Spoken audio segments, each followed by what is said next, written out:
And then Sarah, so this will also appear, as long as you're all right with it, on YouTube Yeah, as well. sure. So, anybody who doesn't catch it now can catch it then.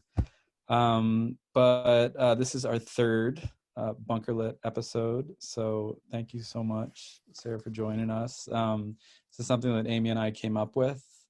I guess it started 3 weeks ago. I don't know how, but we picked every Wednesday at 8 o'clock Eastern time, and we're just going to kind of keep on going. There's been a bunch of interest, and it's just so great that folks could join us during this unsure moment. And we're really stressing, not only writers in the United States, and for that matter, not only creative writers, but also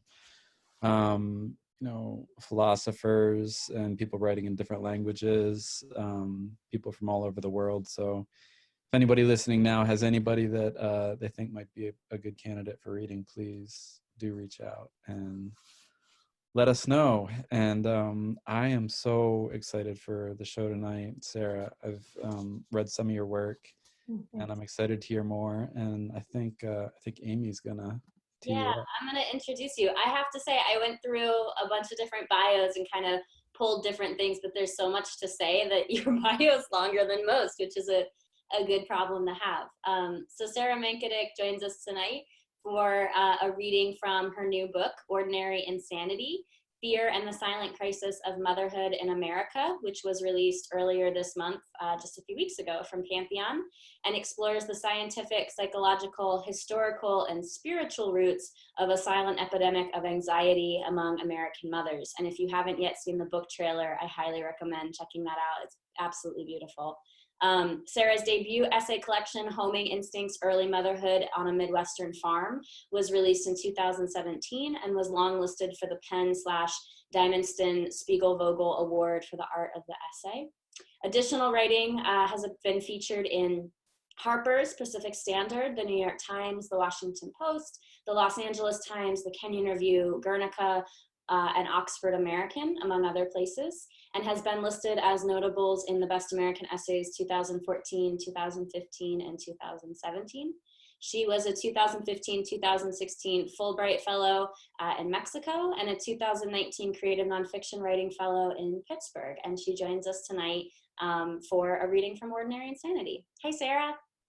Hello, thank you so much for having me. Super exciting to be here to do anything really other than just like sort of stare numbly at the wall after a full day of trying to homeschool and also get anything else done and cook like 3 full meals every single day. So I am very glad to be doing something else and glad you all are here making the time. So a little bit about Ordinary Insanity. As Amy said, it's about this silent epidemic of anxiety in American motherhood. And so there are these like little snippets of my story that are woven throughout that I included in there because I really wanted to give like some interiority and some depth. I think the women's stories, they're the stories of 7 mothers, all of whom had very harrowing experiences becoming mothers that aren't so much the aberration from the norm as the norm, I believe. But so their stories are very intense and very personal, but obviously writing my own story, I wanted to give, like I said, a sort of interiority to the experience that you just can't access no matter how many interviews or how much reporting you do with another person. So I'm going to read the first of those little sections. And it is comes right after the intro to the book. So it's sort of the opening before we delve into the chapter on the mother's brain. All right. So it's my heavily post-it book that I was going to take with me on book tour that never happened, but I kept all the post-its in there. All right. For me, it began with mouse poop. We lived in a 19th century cabin, so mouse poop should not have been an anomaly. I'd brushed it aside before, but then one day, anxiety lit it up. Like a virtuoso author of magical realism, anxiety infuses everyday objects with great power. Suddenly, the mouse poop glowed with threat, and I couldn't unsee it. I turned to the contemporary wizard of Google to learn my fate. Was it innocuous, or could it kill my baby? It could kill my baby. There was a vanishingly small but devastating chance that mouse poop could transmit CRV, one of the many conditions that barely arouse a cough in an adult woman, but can destroy the brain of a fetus. The Google hive of experts warned against coming into contact with it. This is when I first felt that hot tingling of horror. It was like swallowing a spoonful of cayenne pepper and then feeling it shiver through the veins, pickle the stomach, sear the heart. I went on a cleaning frenzy that lasted for the next 9 months. I stored bottles of 7th generation disinfecting multi-surface cleaner as if they were the sole line of defense between me and a looming invasion. I coated every surface in a layer of sticky, mint-reeking gunk. Telling the story of my anxious episodes is a bit like an alcoholic recounting blackouts. They all follow the same pattern, becoming increasingly disturbing and severe, monotonous in their arc, but gruesomely compelling in their details. Thinking always of my baby, I was afraid of the mouse droppings, glyphosate in Quaker oats, the toxins given off by our new mattress, the microwave, fracking chemicals in the air, fracking chemicals in the water, preservatives in granola, synthetic fabrics. That's just a small selection. Meanwhile, I ate peanut butter pie piled with whipped cream. I drove on sinuous country roads laced with ice. I cried a lot. I isolated myself from the world. I took risks, even big risks, but I did not see them as risks because I was fixated on toxins that I imagined would be poisonous to my baby's body. This is the nature of anxiety. It is not about actual threat, about reducing via rational measures a set of real risks, but about the personal horror show playing in an individual psyche, crafted by individual values and priorities. It is incredibly partial and irrational, almost comically so. Iced tea might permanently damage your baby, it says, though it utters nary a peep when you enter the crosswalk at a yellow light. It fits itself so tidily into the unique dimensions of a mental blind spot that its absurdity is undetectable. I figured throughout my pregnancy that after the birth, when the inscrutable womb would finally crack open and reveal, I hoped, I prayed, a healthy baby, my anxiety would go away. I imagined that the baby and I would travel. We'd eat at truck stops. We'd have no idea of the air quality index on any given day. Meanwhile, anxiety was rewiring my brain. Anxiety was remaking my relationship to the world so that by the time my baby was born, it had become the dominant and singular fact of my life. My former pre-pregnancy self was like a land from which I'd been exiled, whose customs and beliefs I couldn't imagine I'd ever unthinkingly accepted. Even if I wanted to go back, the bridge to that place had been washed away, and I was left staring at the torrent that had stranded me on the far side.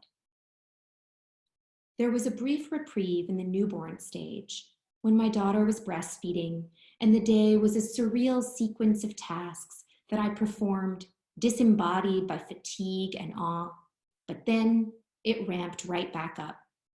Established, fed, groomed, coddled, my anxiety had become very skilled at attaching itself to almost anything. Windowsills, dog treats, keys, the beaded eyes of stuffed animals.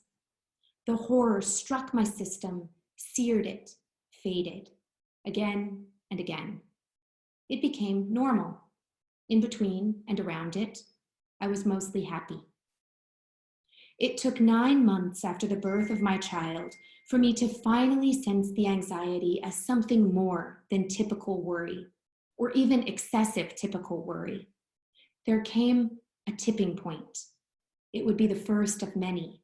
I would tip again and again, further and further down, until finally I hit bottom and got help. Jorge and I took the baby on a trip to San Francisco and stayed with friends in Berkeley. Clean, crunchy, organic Berkeley, where I thought, with palpable excitement and relief on the plane, we would be cocooned in the very best of American hippie liberal privilege. Our friends lived in a renovated house they bought for an astronomical sum. It was California impeccable, bright, sunny, clean, ergonomic, classy with vintage touches. There was a new separate bungalow out back in a garden of fruit trees. If I needed an Eden into which to escape, this was surely it. But my euphoria lasted less than 24 hours. I worried the deck, which had been varnished, had traces of lead on it. I bought a package of lead test strips at a nearby Home Depot and began testing. And on the back of their garage door, one came up red. I wouldn't do laundry in the garage, wouldn't go inside it, wouldn't touch the handle of its door, wouldn't touch any bike or object that had been in it or near it. From the garage emanated invisible waves of contamination that rendered every surface suspect: the grass, the deck, even the floors inside the house, where I tried my best not to let my baby crawl. There was no point in time in that house when all the ligaments of my body were not drawn tight with tension over whether she would make one catastrophic move. And yet my life was also normal, even lovely. We had Indian street food and microbrews for dinner. The baby started taking her first tentative steps amid soaring redwoods.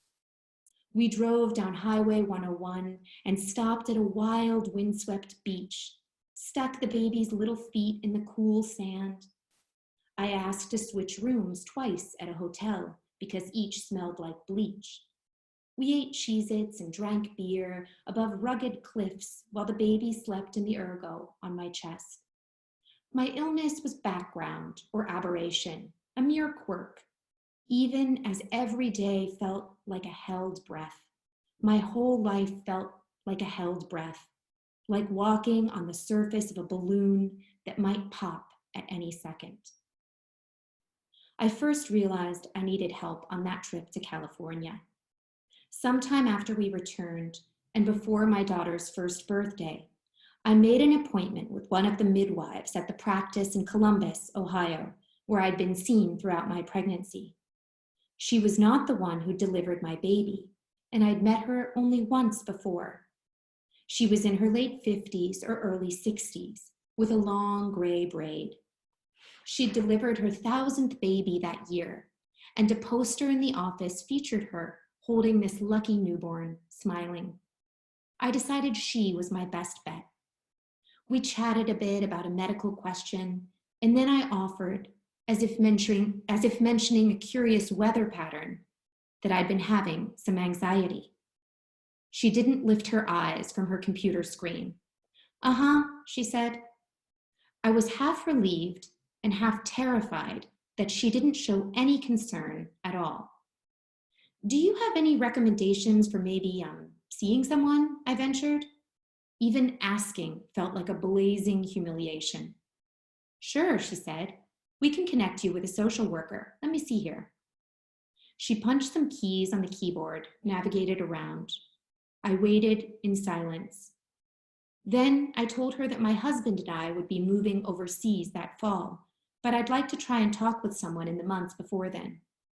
"Oh," she said, and immediately ceased her search. "If you're leaving Ohio, I can't help you. You should find someone, though. You know, anxious mothers make anxious children." She gave me a curt smile and a handful of printouts with my height and weight, then left. I didn't talk about my anxiety with anyone else for another year and a half. So that is Ordinary Insanity, Fear and the Silent Crisis of Motherhood in America. You can watch the trailer and read more on my website, which is sarahmenkedick.com, and order it from your local indie bookstore. This Saturday's indie bookstore day, so show them some love. Yeah, that was beautiful, Sarah. Thank you so much. Yeah. So we'd be happy if anyone has any questions. I know I certainly do, but if anyone has any questions. Sarah, I don't know if you're catching that comment that Chase. Yeah. Thank you so much, Chase. That's really nice. Yeah. I think that, it's interesting that you point out the excessive typical worry, because, one of the things that I get at in the book is that we've just sort of like lost any real sense of what is normal and what is excessive worry, especially for women, for new mothers. It's like there is that determining the line, when you cross over into something clinical or something that's not normal is extremely hard. And so you can have a phrase like excessive typical worry, and that makes sense in this context. And it's still something that's sort of socially sanctioned almost in a way. Well, you're just extra concerned about your baby. And it's not, it's not flagged as problematic. I think, Sarah, for me, this book is really wonderful because it seems to tap into a lot of really important conversations that are happening right now, in terms of like what you shared about how it took another year to talk about your anxiety again. I think there's like a really necessary and compelling conversation there and happening sort of nationally about mental health in America. And then, of course, like the way that women are treated differently through doctors and in terms of medicine. So it just seems like a really brilliant book. You mentioned that you sort of interweave your own personal narrative with the stories of other women. Can you talk about how you found those women? Were they people that you already knew and identified? Were they people that kind of reached out to you? What was that process like? Yeah, that's a great question. So I found several women here in Pittsburgh through a woman who runs a support group here. So I found 3 of the women that way. And one of them I found really personally before I was really deep into work on the book. And the woman who ran the support group said, well, you should talk to this woman because she had a very similar experience to you. Her sort of trajectory through her anxiety and her OCD was similar. So she was the first person I ever sort of like came out to about my anxiety, where I sort of told her the whole story. And like I say in the book, I remember meeting her and thinking, oh, she looks really together, and then thinking about that statement of like, hopefully I look the same way, and how many of us are out there looking the same way and dealing with the same thing. So hearing her just be so frank about her experience was really transformative for me. And so I sort of, talked to her, and then we established a friendship. And so she was the first woman, and then I met 2 other women. But by the time I met them, that was sort of more in the capacity as a reporter, saying, would you be willing to talk to me? And the women that I met after that, so there are 7. I met several through contacts. Like I really wanted to include the stories of women of color, and that actually was really difficult. I wrote to, probably over 20 or 30 organizations, and it was really hard to get through the gatekeepers. And the 2 women that I ended up finding were both through contacts. I ended up just sending emails to every person I'd ever met who worked somewhat in the sphere of mental health or pregnancy. And both of those women I met through contacts, and they were really wonderful. And they spoke to me really frankly about their experiences. And that was really profound, because I think that's a really important part of the book, is looking at their stories, looking at the way this disproportionately impacts mothers of color, but also the history of Black motherhood. I realized, this sounds so obvious now, but doing the work, it was like, this is a separate history. There's this history and there's this history, and they don't really, they clash in all sorts of ways. So, so that's how I found those women. And then, they really had to be in it for the long haul, because I wanted to tell their stories in all their depths. Their stories are, there's a reason they're only 7, because they're very long, but they were willing to sort of go over and over again, like, tell me again about this experience. Tell me when you entered the psychiatric hospital, what did they do to you? What were you wearing? And then again, their stories are in the trailer, and they've been really willing to like just put that out there, for the book, which is amazing. So that's fascinating. Thank you. Yeah, thanks. Sarah, I'm really excited to read the book. I'm curious if you move into theory, at all in the book. And I mean, just thinking of Foucault and Madness and Civilization, and looking at the history of insanity, and how Yeah, mad is kind of seen as the other, kind yeah. of digging into insanity and whether that enters the book at all. So I would say not Foucault, not that particular brand of theory, but what I did look at was a lot of psychoanalysts and like Rosika Parker is a psychologist, I think, and there's a whole section on her sort of theory of maternal ambivalence. And there have been, again, I sort of discover these women theorists, and it's like, why have I never heard of this person? And that feels somewhat intentional, like that these women who are writing this really fascinating theory on motherhood and on particularly on maternal ambivalence are just sort of, there was like one New York Times article on Rosika Parker that I found. But I mean, they talk about how ambivalence is really central to motherhood, and the way that this theorist Rosika Parker defines ambivalence is not the way that we would think about it, like, oh, you feel a little, I don't know, the way that we typically think about ambivalence, but really like mothers hate their children and love their children at the same time, and they have to be able to live with that hate and accept it and tolerate it. And that's so unacceptable in the way that we think about contemporary motherhood, that many women just repress it completely, and that's really toxic. And there's another Barbara Almond, who is actually the mother of Steve Almond, who I think is an NPR commentator, but she's a psychologist, and she writes a lot about the same thing, that women are just not allowed to have any ambiguous or complex feelings about motherhood and the impact that has, and maternal anger in particular, and maternal rage.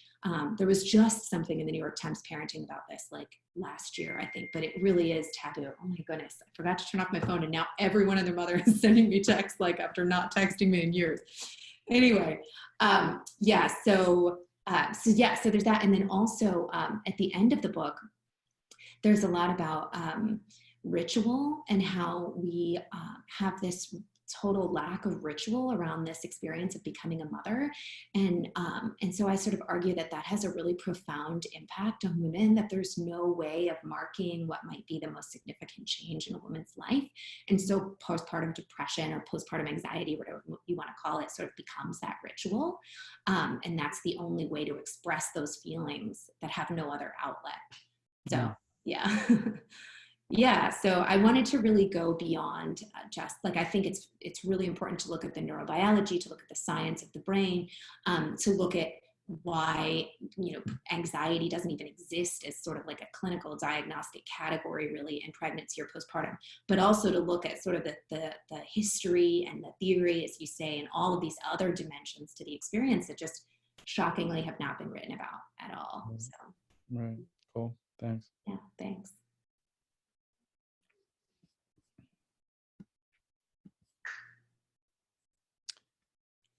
Any other questions?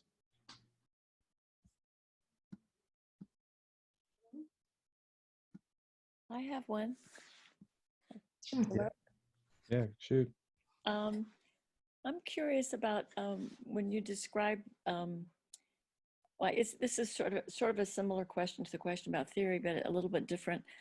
I'm curious about how, if you went into how these waves of maternal anxiety change over time, or is there something about the contemporary moment that makes the nature of this kind of anxiety, more prevalent? And I'm thinking of the sort of mothering industry. And I mean, you mentioned no rituals, but on the other hand, we have whole institutions that are organized around telling you how you should be doing it, including all of your contacts, where they should be buying the presents that they might have originally thought they should pick for themselves, but now it's picked for them, and all of that. I'm just curious whether or not, how you sort of see what happened to you as either kind of a contemporary expression or a long legacy.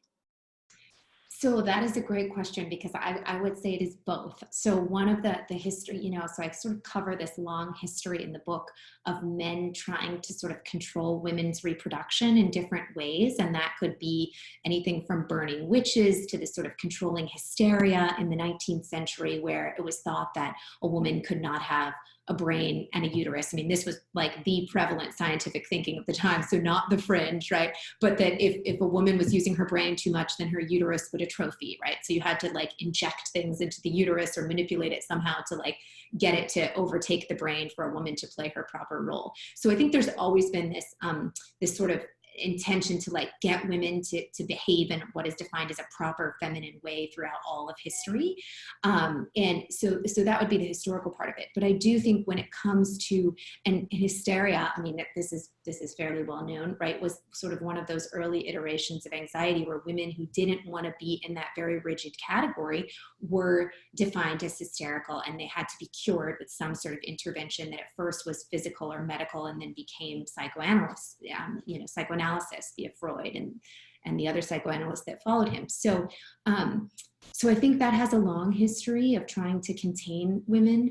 But then I think the history of motherhood that's really relevant to our time starts at the start of the 20th century, where we became really focused on children as like these perfect, perfectible creatures. And there was this whole cadre of experts that grew up around that. And these experts were all about telling the mother, one historian described it like the mother should be carrying a giant chart everywhere, keeping track of her baby's milestones and making sure she's doing everything perfectly. And the mother starts out the century as this sort of lab assistant to these experts. And then more and more obligations go piling on top of that as the century goes on, right? So psychoanalysis in the 1950s becomes obsessed with mothering as like this laboratory where psychoanalysts can understand the development of the psyche. And so there's this intense emphasis placed on like a child having a singular relationship with its mother, and the mother being like perfectly emotionally attuned all the time. And so that and that's where attachment theory comes out of. So, I mean, these are like attachment theory is valuable in all sorts of ways, right? But at the same time, it sort of spirals out of control, so that things that were, there were, for example, psychologists studying babies in hospitals whose parents had died in the war, right? And these babies suffered severe trauma from that. But then what's extrapolated from that is that any separation from the mother at all, for example, if a mother has to work, is traumatic. Right. So this sort of pattern follows throughout the 20th century, where there's this notion if a mother does anything wrong, even the most minor thing, her child could be traumatized forever. And at the same time, there are so many things, an increasing number of things that she has to do exactly right. From giving her child the right amount of sleep to the right amount of protein to researching, every last detail of, as you say, presence or onesies or whatnot to the nth degree to make sure she gets exactly the right thing, right? So that sort of amplifies throughout the 20th century. And interestingly, as women go back to work or go into the workforce in greater numbers, the pressure on mothers also intensifies, which is really interesting and something that has happened throughout history, that as women gain more power, their roles as mothers tend to intensify. There tends to be this societal pressure for them to do more as mothers. And we've certainly seen that with contemporary intensive parenting. So that's like a whirlwind summary, but there's a lot of that in the book, looking at how all those factors have sort of built up to this intense amount of pressure on contemporary women, especially as women are working more and more hours, more full time, and yet the like what they need to do as mothers is extremely extensive and particular, So yeah. Thanks. Thank you. Well, thank you, Sherry, for the question. And Sarah, thank you so much for joining us and for taking the time. Sounds like you're really under the gun with the kiddos and cooking and everything else. And thanks for taking a break. Yeah. I'm so glad that you were able to join us. I can't wait to see this book get the attention that I think it really deserves. So just congratulations on publishing, and thank you for joining us. Yeah, thank you so much for having me, and we'll be in touch. Sounds good. All right, thanks everybody for joining, and we'll see you next week at 8. Okay. Bye, thank you. Bye.